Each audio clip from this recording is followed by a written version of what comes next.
O seni eşidir yani. Məni yox, şeiri eşidədilər yəni.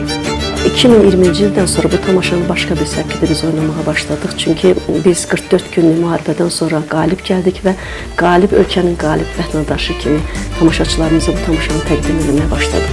Tamaşada şimşək səsi eşidiləcək və yaxud bir çox təbii səslər eşidiləcək. Onlar əslində şimşək səsi deyil, real olaraq hamısı insanlar tərəfindən səsləndirilmiş səslərdir.